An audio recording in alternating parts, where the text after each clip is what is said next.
Bertemu lagi untuk melanjutkan video pembelajaran kita dengan topik mempertimbangkan pemilihan tipe intervensi dalam perencanaan keperawatan. Kita tahu tipe intervensi yang akan kita berikan kepada pasien tidak hanya selalu berkaitan dengan kompetensi yang dimiliki perawat di rumah sakit.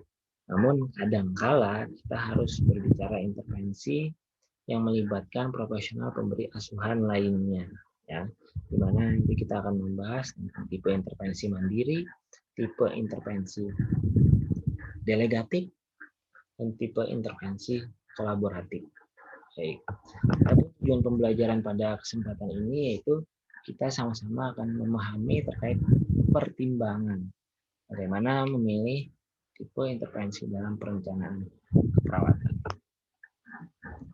Dalam konsep pasien-centered care, satu pasien atau keluarga ini dikelilingi atau pasien dan keluarga berada di core inti pelayanan, yang mana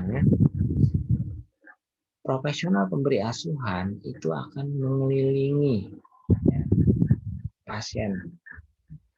Ada dokter penanggung jawab pelayanan sebagai clinical team leader, ada apoteker, ada dietitian, ada perawat penanggung jawab asuhan, dan profesional pemberi asuhan lainnya yang terlibat dalam satu asuhan terintegrasi pada pasien.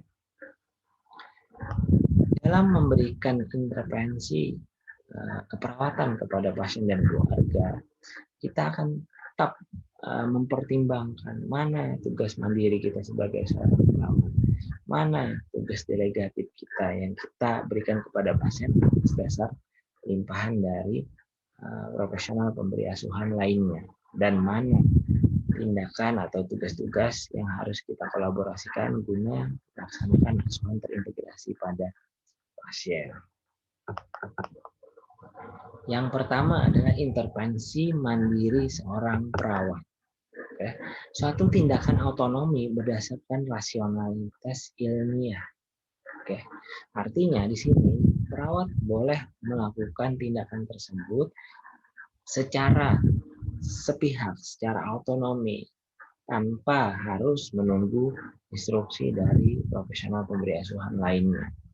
Berdasarkan rasionalitas ilmiah yang dilakukan untuk keuntungan pasien dalam cara yang diprediksi, berhubungan dengan diagnosis keperawatan pastinya, dan luaran yang telah ditentukan.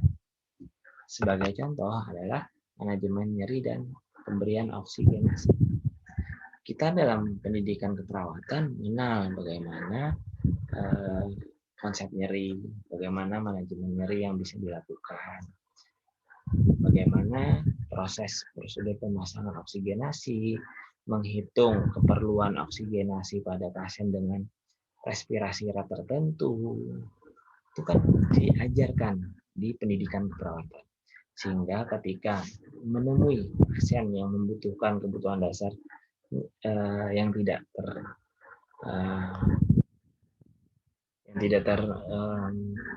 terpenuhi, misalkan nyeri, misalkan oksigen tidak terpenuhi, maka dengan hak otonomi seorang perawat bisa melakukannya, manajemen nyeri atau tindakan distraksi, relaksasi, guidance injury, stimulus kulit, masas, dan lain-lain. Namun jika nanti manajemen nyerinya berbau atau bersifat kolaboratif, contoh pemberian analgetik, maka jatuhnya bukan di intervensi mandiri perawat nanti.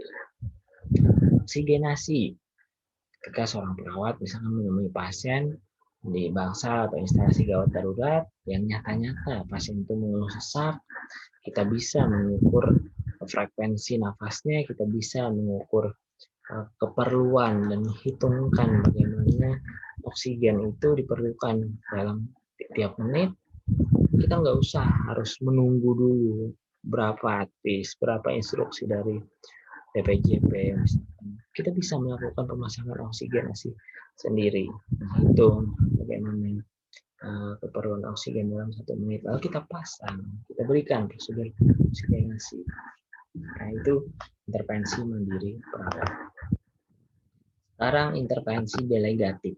Baik, didasarkan pada respon DPJP atau dokter penunjuk pelayanan terhadap diagnosa medis. Perawat di sini menyelesaikan order tertulis dari DPJP.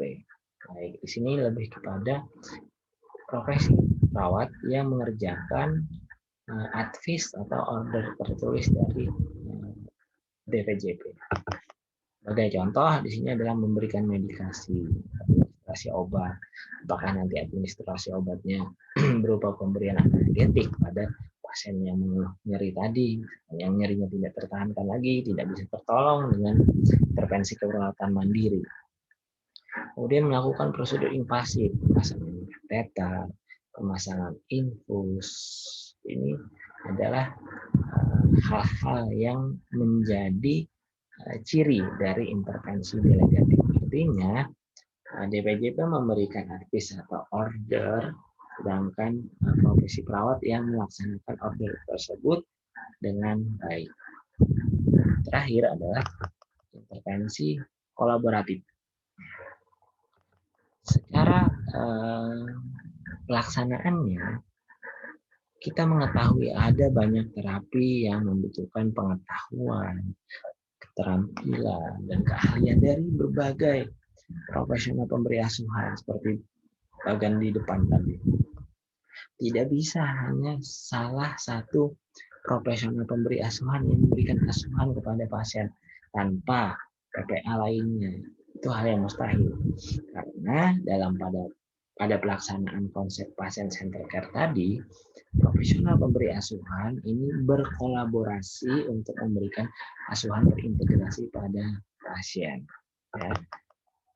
Contoh, ada perawat penunjuk asuhan ke DPJP atau dokter penunjuk pelayanan menginformasikan tentang kondisi pasien yang dia asuh selama proses perawatan. Tadi aja ada hal-hal yang kritikal yang harus dikomunikasikan kepada DPJP.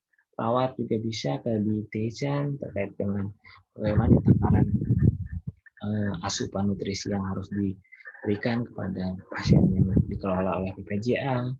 Begitu juga perawat ke fisioterapi, ada hal-hal atau beberapa tindakan yang mungkin memerlukan fisioterapi bisa dikolaborasikan.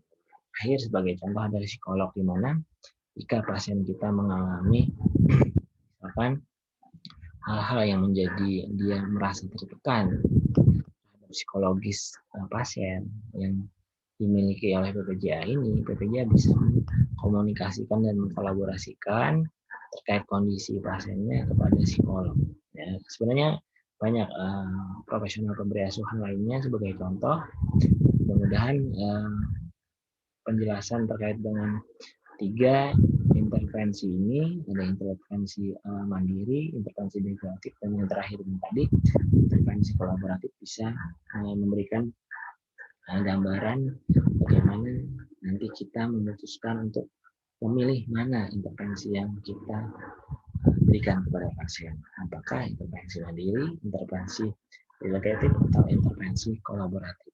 Mudah-mudahan bermanfaat. Sampai ketemu lagi di video selanjutnya.